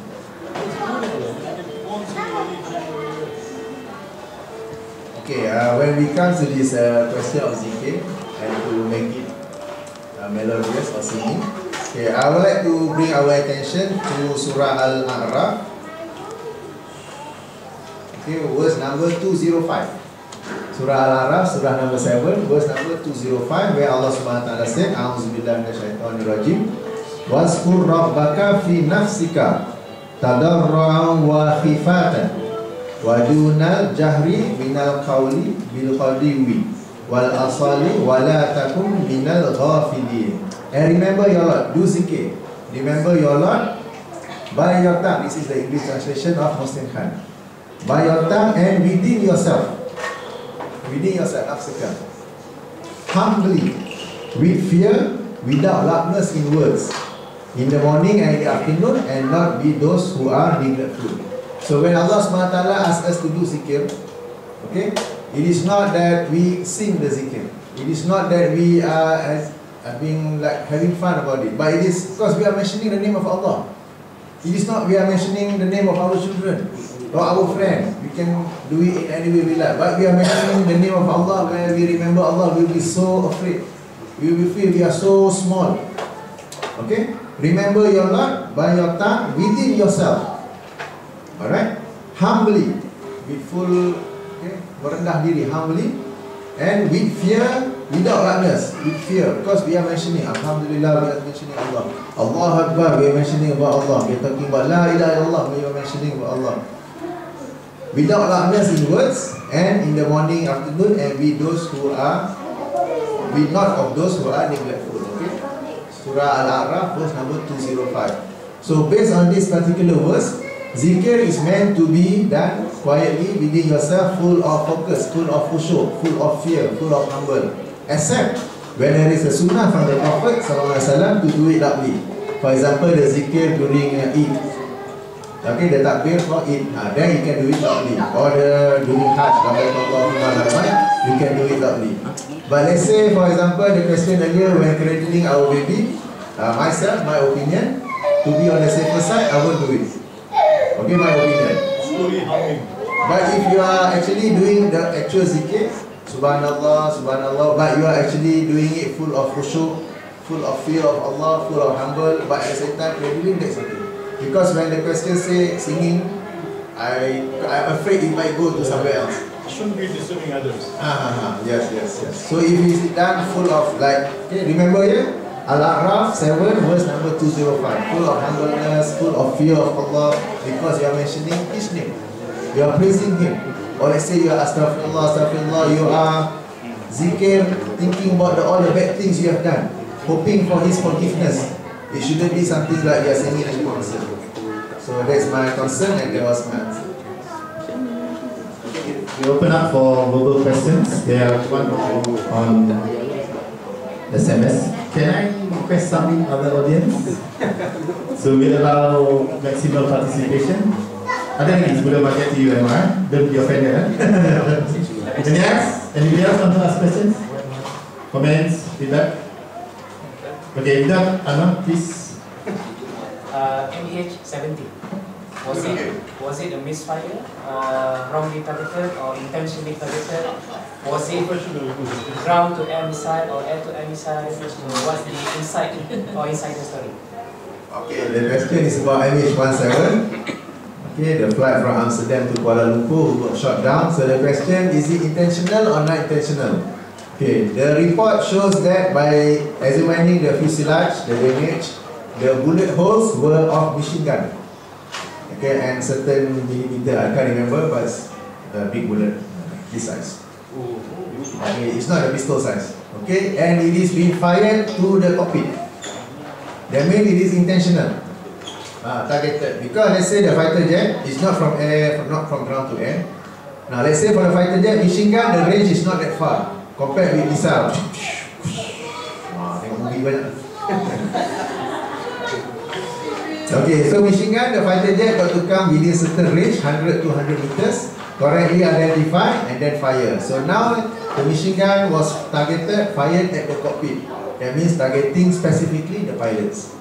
Okay, some of them are my friends. One of them is even my own batchmate. We study together at the flying school. Okay, targeted directly at the cockpit, so all the bullet holes was there, very big, as big as that.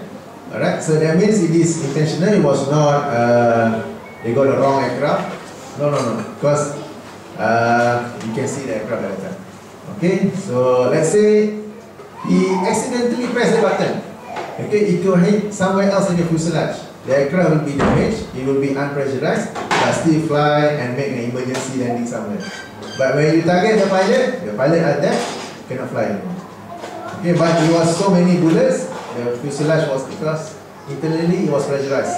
Then with so many bullets there, it was okay, so it was intentional, not mistaken, not ground to air. So ground to air will be a missile, but this one is a machine gun. Okay, the aircraft was flying at 32,000 feet, something like that. I remember. So at that time, that area was a war area, but they had an agreement. We will listed those who are flying above 28,000 feet. So many commercial aircraft was flying there. Alright, going to Singapore, Bangkok, because that was the route, the normal route. So it is not that the pilot did something wrong. Okay, because it happened in Ramadan. And one of the comments I read in the Facebook by a non-Muslim is that these dumb pilots, they are fasting, they are flying in Ramadan, there is no glucose inside here, he cannot think he go fly into a war zone. No, we pilots, we cannot simply fly anywhere. We have to file a flight plan in Amsterdam, which is the route we are taking. Okay, the authorities will approve that particular route. Alright, we cannot go here because when we fly, the company, which is in this case Malaysia Airlines, have to pay the air traffic controller of their services. Okay, every region we have to pay. Okay, there's a fixed payment or contract, something like that. So it is a planned route, and if that particular route goes into a war zone, right, the authority there will say no, you cannot fly there. No, you cannot fly there. So that particular route is actually approved for commercial use.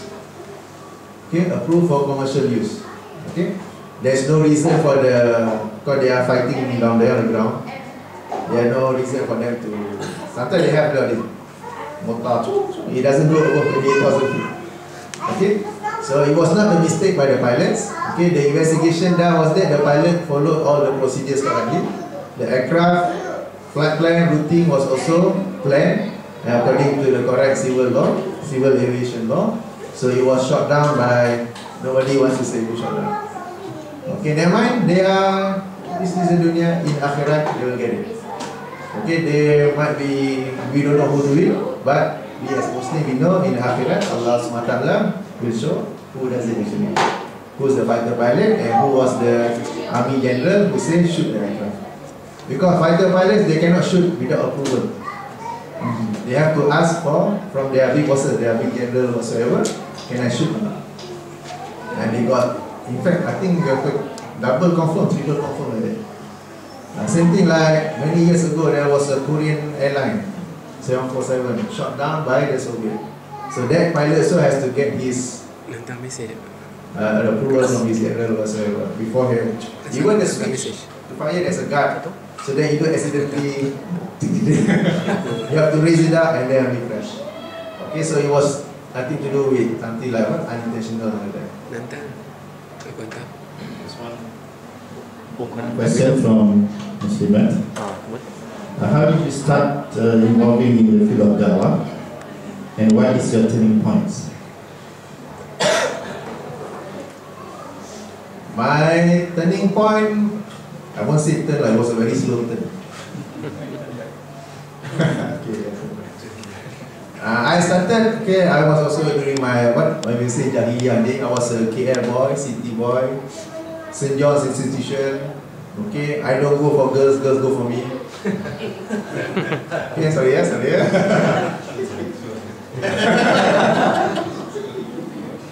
Okay, Alhamdulillah, but by the time I started working as a pilot, at that time I was around 22, 23 years old.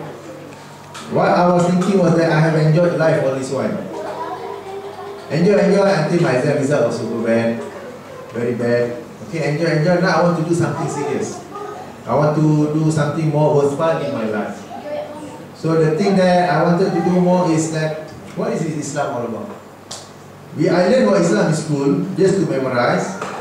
A, B, C, tick the right one. Obviously I got the wrong one. But that was just examination. It has nothing to do with my iman or with my amal saleh. I was doing my prayer because my parents taught me to do prayer. But it was like very minimum, where there was no appreciation of Islam. Okay, it was just like, just to finish it like I pray so that I can finish it faster. Then I go play football. Play football. Then the azan maghrib will come in. Last goal. End up 8:30. There's Isha already.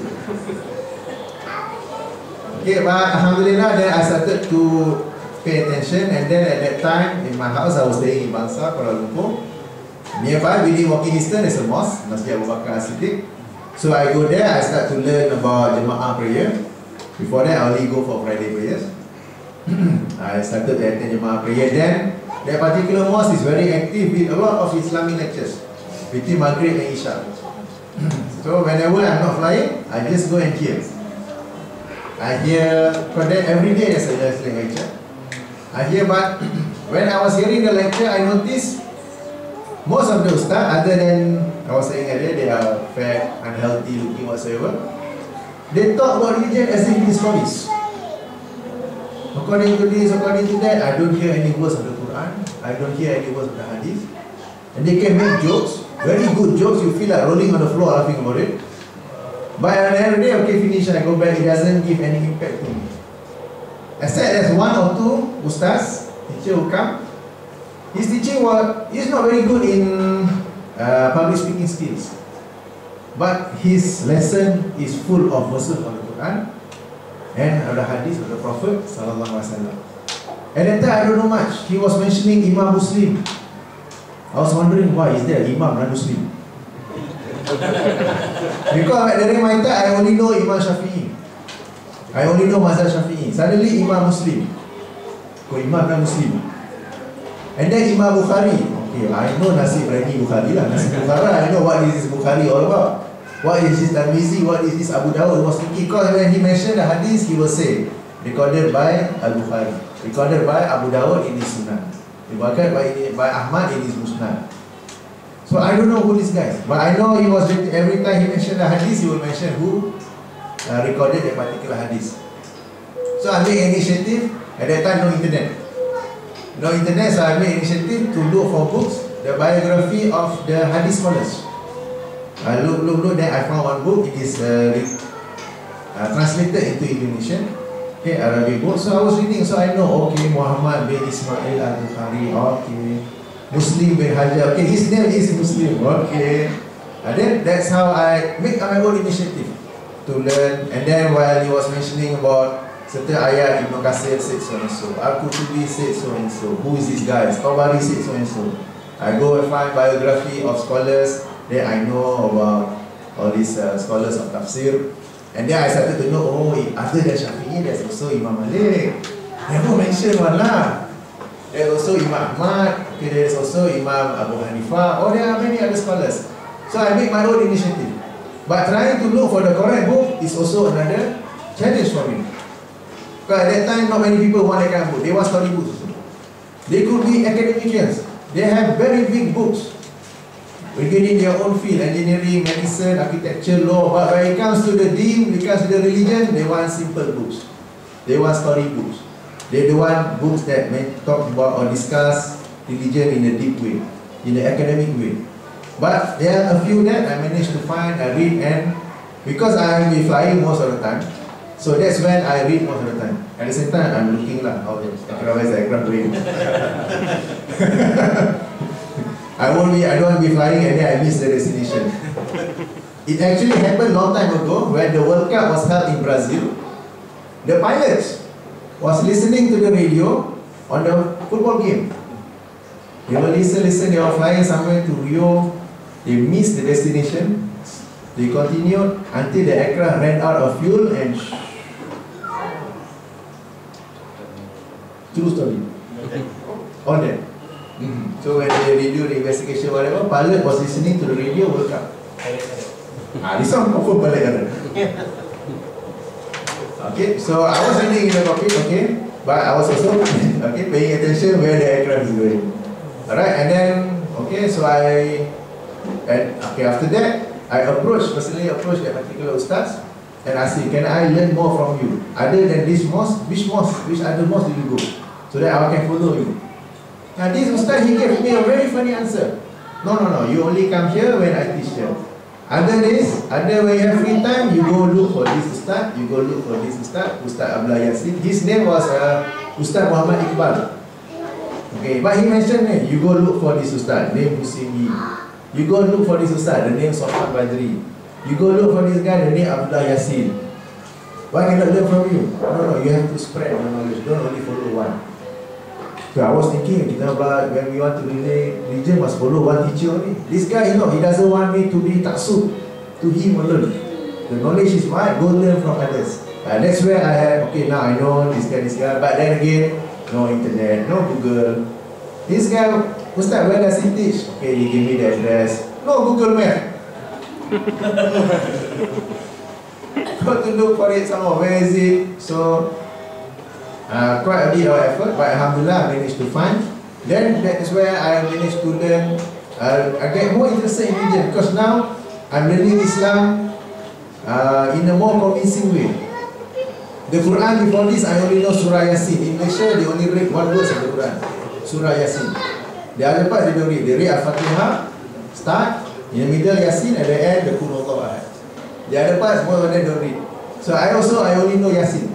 But now I know the whole of Quran, called many verses. Okay, whenever they talk, whenever we ask question, they will answer. Okay, based on Surah this, verse this, okay, then we can open. At that time, no smartphones. So to bring our own Quran, open and then highlight. Okay, bring our own notebook, write all those things. So that's when I started to learn, and that's when I started to get interested in religion. Because before this, I don't know what Islam. I only memorized to pass the exam, which I was mentioning not that good. But now, in bahasa we call it belum kenal belum cinta, dah kenal belum cinta. What I say in English, if you know something, then you will fall in love with it. If you don't know, now I fall in love with it. So that's when I get more interested. Now I want to read Arabic books. So I went to a nearby bookshop selling Arabic books.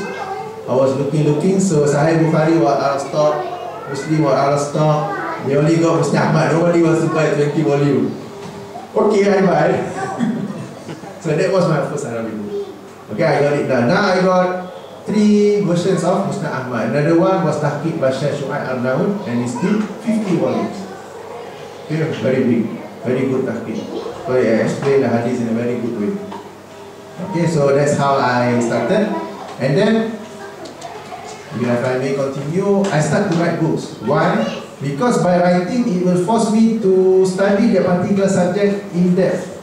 Because let's say if I want to do the duha prayer, I will read a book, okay, then I do duha. But if I want to write a book and share knowledge to others, I will do extra effort to check, is it the hadith of the Sahih? Is there any other opinions regarding Salat Duha? Something like that. Okay, because when we are writing, if we write what is correct, then we get the pahala from all the readers who practicing it. But when we write something wrong, we'll get the result from all the readers who are practicing what I wrote which is wrong. So the impact is little. Alright, so the first book I wrote was the zikrs to do after prayer. Because at the time normally I pray then I run away.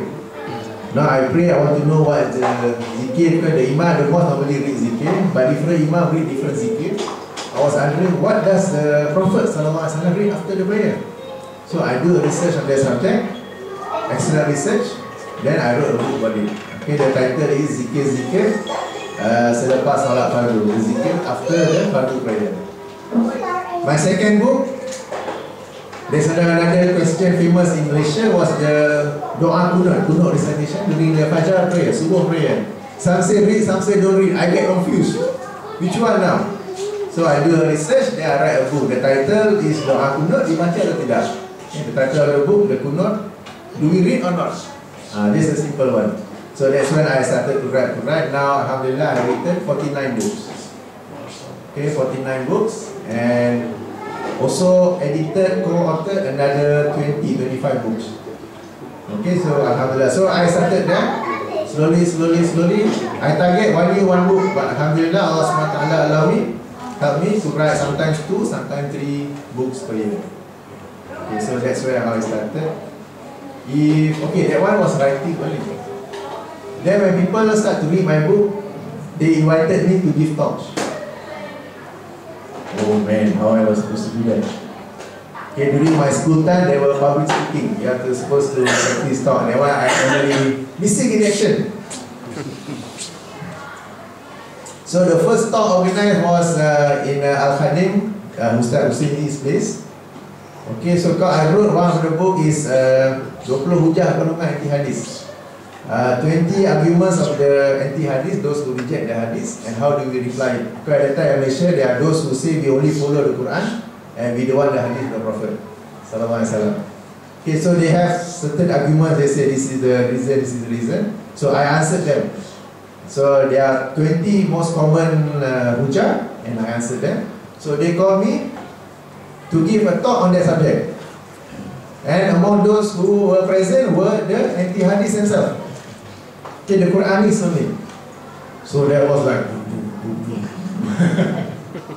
okay, but that was my first experience. I did quite badly because I was given 1 hour and I made a mistake of trying to squeeze all those 20 things in that 1 hour. So I was going very fast and I don't know whether they can grasp it or not. After that, I wasn't satisfied myself. Okay, straight away when I got a flight to Singapore, I go to Borders bookshop. At that time there's no Borders in Malaysia yet. I go look for books on public speaking. Meaning to say self-initiative. My public speaking is bad. I can hear because while I was taking, I was listening. Why am I doing it so bad? I don't need to ask the audience, is it good or not? I can hear, oh, this is bad. So I go look for books on public speaking. Among the best book that I found, I got these 2 books. Complete Idiot's Guide to Public Speaking and Dummy's Guide to Public Speaking. But they were very good. And from there I improved. And alhamdulillah until now, I don't know whether my public speaking are good or not, but this is a big improvement from the A1. So this is roughly how my experience in the field of dakwah, writing and also giving talks. Ada soalan? Okay, I think what time will we want to break for asar? Now, right? Okay, I think let's finish the questions that are already on board. And then we close the sessions, yeah? Can I have the SMS? We got 2, eh? Is that possible for the MH370 to crash in the south of Ocean, Indian Ocean? That's one. And then secondly, macam Melayu. Pandangan Kapten mengenai membaca Quran secara bertaranum. Okay. So first question was about MH370, another big tragedy for Malaysia Airlines. I'm working for Malaysia Airlines. Okay, is it possible for it to crash at the South Indian Ocean? Okay, yes, it is possible. Because from, they call it the PINGS. PINGS is the aircraft system. Even though when it is switched off, you will still transmit a small signal every 1 hour. Every 1 hour. Okay, now the question will be, why do they design the aeroplane with the transponder and the aircraft system that can be switched off? Isn't it a bad design? Now you switch off, people couldn't find where you are. Okay, all the systems in the aircraft can be switched on or switched off from the cockpit. All the system, all the lights, entertainment system, transponder, all these things can be switched off and must be able to be switched on or switched off from the cockpit. Because the cockpit is the center to control the whole aeroplane. Why? Because for the transponder, for example, it transmits the aircraft position. Now when you have landed and parked at the airport, you want to off your position. If it is still on, let's say all aircraft switch it on the radar screen, this particular point there's so many aircraft. Let's say there are 40 aircraft at the airport. Okay, maybe Muscat is a small airport. Let's say in Heathrow, Frankfurt, LIA, Narita, there's so many aircraft there, 50, 60, all with their transponder on. Couldn't find. So only when the aircraft is pushing back, started to taxi, then they switch on. So that the air traffic controller can see from their radar screen where is this aircraft going. And then after airborne, cruising, up to landing. When you have land, park, switch it off. Okay, that's number 1. Number 2, all these things are computers. And even though this aircraft is a multi-million-dollar aircraft, computers are computers. Sometimes it goes haywire. You need to put it off. 1, 2, 3, put it on. Reset. Believe me, even though sometimes your phone get confused, you need to restart. Your computer got confused, control alternate delete. In the aircraft, so some of the computers goes feeling, migraine, something like that. Okay, you need to put it off. 1, 2, 3, put it on again. Okay, that's number 2. Number 3, you must switch off, must be able to switch off all the equipment, because sometimes when they design this aeroplane, they consider all the various situations. One of the situations is that that particular unit catch fire and it is smoking and you cannot put it off. How? So that's why the reason all the system can be switched off from the cockpit, but the pilot is not supposed to switch it off unnecessarily. Okay, but the transponder, the ACAS, all those things must be able to be switched off just in case it catches fire. Some short circuit happen inside. So we will do it just by the side then. Okay, and the switch is just there. If you come to copy, ask me where is it? There. Where is it? There. Semua ada. It will written there on auto standby. Auto meaning when we start to get airborne, it will automatically turn on. If you want to on it earlier, then manually put it on. It's not rocket science. Okay, but that is the reason why you need to have the on-off switch. Okay, can it go all the way to the South Indian Ocean? Yes, because based on the pings that's been picked up by the Inmarsat radar. Inmarsat is a company that provide the services for ACAS. They detect it, ping, and when they plot, it goes towards the South Indian Ocean.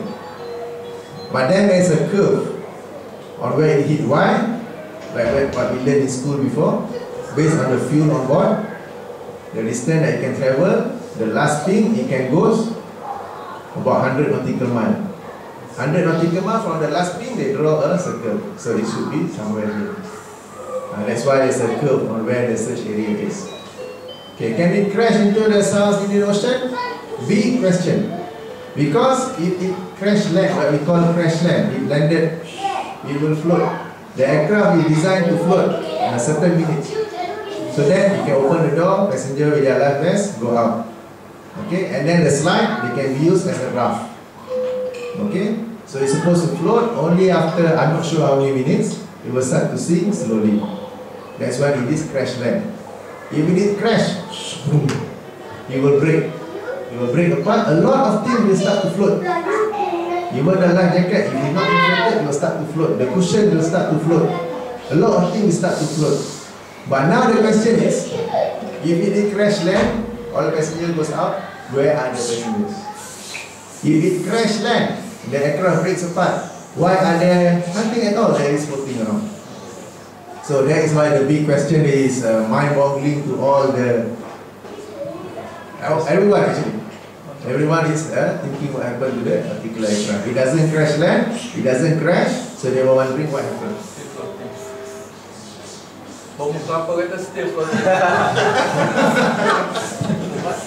If it is still floating, where? The Boeing 777 is not this size. Okay, it's a very big aircraft. Okay, very big aircraft, with its wing, everything you can detect from air. Even with the satellites, you can detect by it. So now it has gone missing, so it is a very big question. Okay, especially for the family members who their family member is the crew or the passenger. So they are, okay, so it's a very big tragedy. Does that answer the question? Taranum. Taranum singing. Tilawah. Okay, tilawah, yes, the Prophet ﷺ did ask us when we read the Quran, make it in a nice way. Okay, but taranum, I once had a forum with one of the panelists who read the Quran taranum. I disagree with the way she read it, because certain words she repeated a few times, and the way she repeated all those things, it was not because that words has a certain reminder which need to be repeated, but she repeated it just to make the melody nice. Okay, so I disagree. And but taranum, there are many types of taranum, so it's not right for me to give a general rule, all is right or all is wrong. So we have to hear case by case basis. How was that particular person singing? Okay, here is a Siba in a good way, and he understands what he's singing. Sometimes people sing, they don't understand. Okay, so that question we have to case by case basis. We cannot give a general rule. I think we now have come to the end of not only this session, but I think the engagement with Captain. So I think on behalf of the MIM, I take this opportunity to express our appreciation, gratitude, and may Allah bless Captain for all his sharings. I'm sure we have found it very enlightening, very eye-opener, and the topics that he touched upon, some may be controversial, but you know, something that we need to embrace in our life as a Muslim. So without further ado, I will invite again Cap to give his last word. Alright, just some few words. First of all, I would like to say thank you very much for the opportunity given to me, for the invitation from me all the way to Muscat. For the 6th session, we have actually 6 sessions. Okay, but what I want to mention is that hopefully from what we have learned, gives us the motivation to learn more. When myself, if I can do it, you all can do it too. Okay, it's not to say that only certain people can do it. Okay, you are, each of you is in your own field, engineers, architects, lawyers, doctors, whatsoever. Where you have a free time, try to pay attention by learning more about Islam. Time to, now before this you are reading Quran, now read the tafsir of the Quran. Because sometimes we have time, but the time that we have, what do?